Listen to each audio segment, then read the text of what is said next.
ಸಿದ್ದರಾಮಯ್ಯ ಅವರಿಗೆ ನಾಚಿಕೆ ಆಗಬೇಕು ಅಂತ ಹೇಳ್ತಾ ಇದ್ದಾರೆ ಆರ್ ಅಶೋಕ್ ಅವರು. ಸಿದ್ದರಾಮಯ್ಯ ಗೂಂಡಾಗಿರಿಗೆ ಮತ್ತು ನೇತೃತ್ವದಲ್ಲ ವಹಿಸ್ಕೊಂಡಿದ್ದಾರೆ, ಆ ರೀತಿ ನಡೆದುಕೊಳ್ತಾ ಇದ್ದಾರೆ. ಅವರ ಸರ್ಕಾರದಲ್ಲಿ ಏನಾಗ್ತಾ ಇದೆ, ಗಣಿನಾಡಿನಲ್ಲಿ ಆಗಿರುವಂತಹ ಗಲಾಟೆ ಏನಿದೆ ಅದು ನ್ಯಾಯಾಂಗ ತನಿಖೆ ಆಗಬೇಕು, ನ್ಯಾಯಾಂಗ ತನಿಖೆಗೆ ಒಪ್ಪಿಸಬೇಕು ಅಂತ ಹೇಳಿ ಆರ್ ಅಶೋಕ್ ಆಗ್ರಹವನ್ನು ಮಾಡಿರುವಂಥದ್ದು.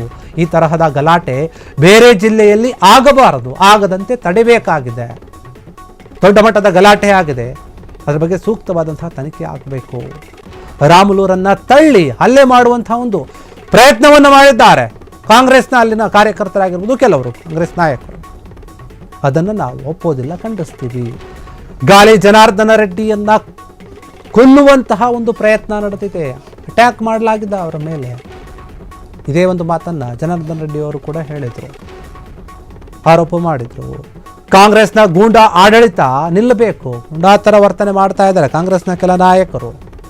ಅವರದ್ದೇ ನಡಿಬೇಕು, ನಮ್ಮದೇ ನಡಿಬೇಕು ಅನ್ನುವಂಥ ಒಂದು ದಬ್ಬಾಳಿಕೆಯನ್ನು ಮಾಡ್ತಾ ಇದ್ದಾರೆ, ಈ ರೀತಿಯಾಗಿ ನಡೆದುಕೊಳ್ತಾ ಇದ್ದಾರೆ ಅಂತ ಹೇಳಿ ಕಾಂಗ್ರೆಸ್ ವಿರುದ್ಧ ಕಿಡಿಕಾರ್ತಾ ಇದ್ದಾರೆ. ನಾವು ಕಾಂಗ್ರೆಸ್ ವಿರುದ್ಧ ಮುಂದಿನ ದಿನಗಳಲ್ಲಿ ದೊಡ್ಡ ಮಟ್ಟದ ಪಾದಯಾತ್ರೆಯನ್ನು ಕೂಡ ಮಾಡ್ತೀವಿ ಅಂತ ಹೇಳಿ ಆರ್ ಅಶೋಕ್ ಹೇಳ್ತಾ ಇದ್ದಾರೆ. ಸಿದ್ದರಾಮಯ್ಯ ಸರ್ಕಾರಕ್ಕೆ ನಾಚಿಕೆನೇ ಇಲ್ವಾ? ಇಂತಹ ಘಟನೆಗಳು ಬ್ಯಾಕ್ ಟು ಬ್ಯಾಕ್ ಆಗ್ತಾ ಇದೆಯಲ್ಲ. ಧರ್ಮದ ವಿಚಾರದಲ್ಲಿ ಗಲಾಟೆ ಆಗುತ್ತೆ, ಈ ರೀತಿಯಾಗಿ ರಾಜಕೀಯವಾಗಿ ಗಲಾಟೆಗಳಾಗುತ್ತೆ, ಮತ್ತೊಂದು ಗಲಾಟೆಗಳು ಆಗ್ತಾ ಇವೆ.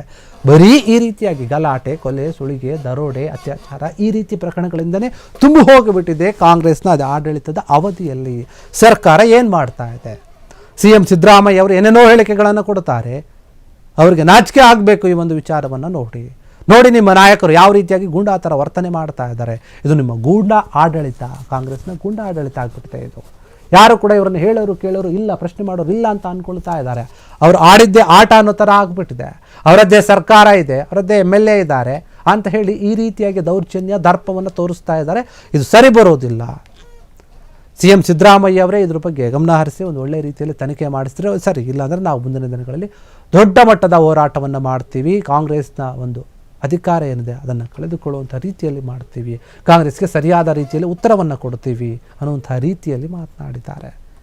ನಿಜಕ್ಕೂ ಕೂಡ ಇದು ಸರಿಯಲ್ಲ. ಯಾಕಂದರೆ ಮಾಜಿ ಸಚಿವ ಆಗಿರುವಂತಹ ರಾಮುಲು ಅವರನ್ನು, ಮಾಜಿ ಸಚಿವ ಆಗಿದ್ದಂತಹ ಜನಾರ್ದನ ರೆಡ್ಡಿ, ಈಗ ಅಲ್ಲಿ ಶಾಸಕರು ಕೂಡ ಹೌದು, ಅವರ ಮನೆ ಮುಂದೆ ಆಗಿದೆ ಜನಾರ್ದನ ರೆಡ್ಡಿಯ ಒಂದು ಗೆಳೆಯ ಶ್ರೀರಾಮುಲು, ಅವರನ್ನು ತಳ್ಳಿ ಹಲ್ಲೆ ಮಾಡುವಂತಹ ಒಂದು ಪ್ರಯತ್ನ ನಡೆದಿದೆ.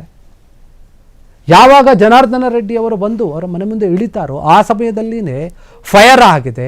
ಇದೆಲ್ಲವನ್ನೂ ಕೂಡ ಗಮನಿಸಿದಾಗ ಇದು ಉದ್ದೇಶಪೂರ್ವಕವಾಗಿ ಆದಂತಹ ಒಂದು ಘಟನೆ, ಪ್ರೀ ಪ್ಲಾನ್ ಆಗಿ ಮಾಡ್ಕೊಂಡು ಬಂದಿದ್ದಾರೆ ಇವರು. ಹೆಂಗೆ ಮಾಡಬೇಕು ಇದನ್ನು, ಆಮೇಲೆ ಯಾರ ಕಡೆ ತಿರುಗಿಸಬೇಕು, ಯಾರ ಮೇಲೆ ಇದರ ಒಂದು ಗೂಬೆಯನ್ನು ಕೂರಿಸಬೇಕು, ಎಲ್ಲವೂ ಕೂಡ ಪ್ಲಾನ್ ಆಗಿದೆ. ಅದೇ ರೀತಿಯಾಗಿ ಮಾಡ್ತಾ ಇದ್ದಾರೆ. ಇದನ್ನು ನಾವು ಸುಮ್ಮನೆ ಬಿಡೋದಿಲ್ಲ ಅಂತ ಹೇಳಿ ಸಿದ್ದರಾಮಯ್ಯ ಅವರಿಗೆ ಎಚ್ಚರಿಕೆಯನ್ನು ಕೊಡ್ತಾ ಇದ್ದಾರೆ. ಅವರ ಆಡಳಿತದ ವೈಖರಿಯ ಬಗ್ಗೆ ಮತ್ತು ಅವರ ನಾಯಕರು ನಡೆದುಕೊಳ್ಳುತ್ತಿರುವಂತಹ ರೀತಿಯ ಬಗ್ಗೆ ಪ್ರಶ್ನೆ ಮಾಡ್ತಾ ಇದ್ದಾರೆ. ನಿಮ್ಮ ನಾಯಕರನ್ನು, ನಿಮ್ಮ ಪಕ್ಷದ ಜನರನ್ನು ನೀವು ಹತೋಟಿಯಲ್ಲೇ ಇಟ್ಕೊಳ್ಳಿ. ಒಬ್ಬ ಅಮಾಯಕನ ಬಲಿಯಾಗಿದೆ, ಜೀವ ಹೋಗಿದೆ, ಆದರೂ ಕೂಡ ನೀವು ಏನು ಕೂಡ ಮಾತನಾಡ್ತಾ ಇಲ್ಲ, ಬರೀ ಮಾತುಗಳು ರಾಜಕೀಯವಾಗಿದೆ ಅಷ್ಟೇ. ಆ ಜೀವವನ್ನು ಕಳೆದುಕೊಂಡ ಕುಟುಂಬದ ಗತಿ ಏನು? ನಿಮ್ಮ ಗೂಂಡಾದ ರಾಜಕಾರಣ ಆಡಳಿತ ಎಲ್ಲವೂ ಕೂಡ ನಿಲ್ಲಬೇಕು, ಇಲ್ಲಾಂದರೆ ನಾವು ಸುಮ್ಮನಿರೋದಿಲ್ಲ, ಹೋರಾಟ ಮಾಡ್ತೀವಿ ಅಂತ ಹೇಳಿ ಆರ್ ಅಶೋಕ್ ಎಚ್ಚರಿಕೆಯನ್ನು ಕೊಟ್ಟಿದ್ದಾರೆ. ಕ್ಷಣ ಕ್ಷಣದ ಸುದ್ದಿಗಳಿಗಾಗಿ ಫ್ರೀಡಂ ಟಿವಿ ಸಬ್ಸ್ಕ್ರೈಬ್ ಮಾಡಿ, ಲೈಕ್ ಮಾಡಿ ಹಾಗೂ ಫಾಲೋ ಮಾಡಿ. ಹೊಸ ಸುದ್ದಿಗಳ ನೋಟಿಫಿಕೇಶನ್ಗಾಗಿ ಬೆಲ್ ಐಕಾನ್ ಮೇಲೆ ಕ್ಲಿಕ್ ಮಾಡಿ.